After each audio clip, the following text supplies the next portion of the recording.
Gold buyers, మీ కష్టాల్లో నమ్మకమైన మీ ఆత్మీయ నేస్తం.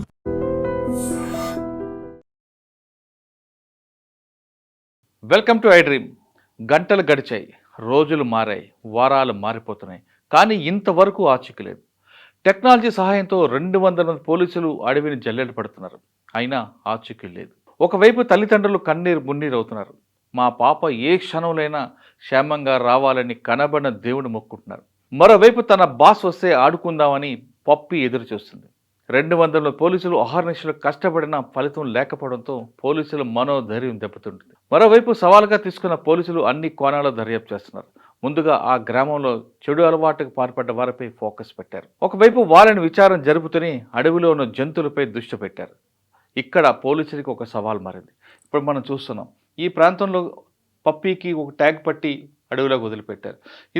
ఇది శుక్రవారం, శనివారం, గురువారం కూడా ఈ ప్రాంతం అంతా జల్లెడపెట్టి వస్తుంది. అయితే ఈ ఫారెస్ట్ ఏరియాలో మరొక ప్రమాదకర సంఘటన, ఈ ప్రాంతంలో ఎక్కువగా పామాయిల్ చెట్టు ఉండడం, ఈ ప్రాంతం అంతా కూడా కొండ చెరువులు, వేట కుక్కలు ఎక్కువగా తిరుగుతున్నాయి. ఈ ప్రాంతం తీసుకుంటే కొండ చెరువులు దాదాపు 10 వరకు ఉంటాయని, వేట కుక్కలు అడవిలోంచి లోపలికి వచ్చి ఈ ప్రాంతం తిరుగుతుంటుందని, వేట కుక్కలు 10 నుంచి 15 వరకు ఈ ప్రాంతంలో సంచరిస్తుంటాయని తెలుస్తుంది. ఒకవేళ వేట కుక్కలు దాడి చేస్తే ఎలా ఉంటుంది, పాము కొండ చెరువులు మింగితే ఏమి జరగవచ్చు, అదే అడవి పంది దాడి చేస్తే ఏం జరుగుతుంది అనే కోణంలో కూడా పోలీసులు దర్యాప్తు చేస్తున్నారు. ఇప్పుడు పప్పీకి దానికి ట్యాగ్ వేసి పంపించారు. అది శుక్రవారం కూడా అడవిలోకి వెళ్ళింది. కానీ ఈరోజు మాత్రం ఎక్కడికి వెళ్లకుండా ఇంటి దగ్గర కనిపిస్తుంది. ఇది మనం చూస్తున్న ప్రాంతంలో ఈ మ్యాగ్నెటిక్ అంతా చూస్తుంటే ఈ ప్రాంతం అంతా తిరిగింది. దాదాపు 1:30 వరకు తిరిగి వచ్చిన పప్పి అలిసిపోయి తిరిగి జాహ్నవి ఇంటి దగ్గరకు వచ్చి రెస్ట్ చేసుకుంటూ తెలుస్తుంది. దాదాపు ఎంతసేపు తిరిగినా తన ఆచూకీ ఎక్కడ లభించిపోవడం, తర్వాత పాప వేసుకున్న డ్రెస్ విషయంలో ఎక్కడ కొన్ని అనుమానాలు వచ్చిన పోలీసులు మాత్రం దాన్ని ధృవీకరించట్లేదు. ఇక మనం అసలు విషయంకి వద్దాం. పాప ఎక్కడ మిస్ అయిందో, ఆ ప్రాంతంలో ఎటువంటి జంతువులు ఉంటాయి అనే దాంట్లో పోలీసులు, అదేవిధంగా ఫారెస్ట్ డిపార్ట్మెంట్ కూడా దృష్టి సారించింది. ఎక్కువగా తీసుకుంటే వేట కుక్కలు దాడి చేశాయా, అడవి పందులు ఎత్తుకెళ్ళాయా, లేదా కొండ చెరువులు ఎక్కువగా ఉంటాయి కాబట్టి అవి ఏమైనా మింగేశాయా అని 3 కోణంలో పోలీసులు దర్యాప్తు చేస్తున్నారు.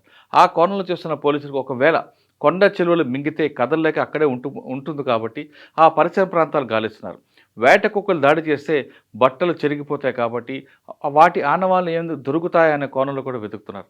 ఒకవేళ అడవి పందులు దాడి చేస్తే రక్తం మరకలు ఉన్నాయనే కోణంలో కూడా అడవిలో ఉన్న ప్రాంతం అంతా జల్లెడ చేస్తున్నారు. ఎన్ని రోజుల నుండి ఎక్కడ కూడా పాప బట్టలు కానీ రక్త మరకలు కానీ లభించకపోవడంతో జాహ్నవిని ఎవరైనా కిడ్నాప్ పాల్పడి ఉండొచ్చని చూస్తున్నారు. అంటే డబ్బుల కోసం కాకపోయినా పాపను పెంచుకుందాం అనే కోణంలో ఎత్తుకెళ్ళి ఉండొచ్చని పోలీసులు భావిస్తున్నారు. ఆ కోణంలో దర్యాప్తు చేస్తున్న పోలీసులు Tuni railway station, bus stand, పరిసర ప్రాంతాల్లో ఉన్న ఆటో వాళ్ళని, సీసీ కెమెరాలను కూడా పూర్తిగా గాలిస్తున్నారు. పాప పెంచుకున్న పెంపుడు కుక్కకు జీపీఎస్ ట్రాక్ పెట్టిన తర్వాత గురువారం, శుక్రవారం అడవిలో తిరిగిన కుక్క తర్వాత ఇంటికే పరిమితమైంది. ఇప్పుడు మనం చూస్తున్నాం, ఈ ప్రాంతం అంతా తిరిగి వచ్చిన డాగ్ తనకి ఇంటి దగ్గరకు వచ్చింది. ఇంటి దగ్గరే అది ఎవరైతే తన బాస్ వెళ్ళిపోయిందో ఆమె కోసం ఎదురు చూస్తున్న పెంపుడు కుక్క పాలు కూడా తాకుండా పాప కోసం ఎదురు చూస్తుంది. ఎన్ని రోజులైనా ఆపరేషన్ కొనసాగిస్తామని పోలీసులు చెప్తున్నారు. ఇదంతా ఒకటి ఉంటే మొత్తం మీడియాలో అంతా ఫోకస్ ఎక్కువ అవడంతో మీడియాతో పాటు చుట్టుపక్కల గ్రామస్తులు, చుట్టుపక్కల జిల్లా వాళ్ళు కూడా ఆ అగ్రహారం రావడం, పాప కోసం వాకప్ చేస్తున్నారు.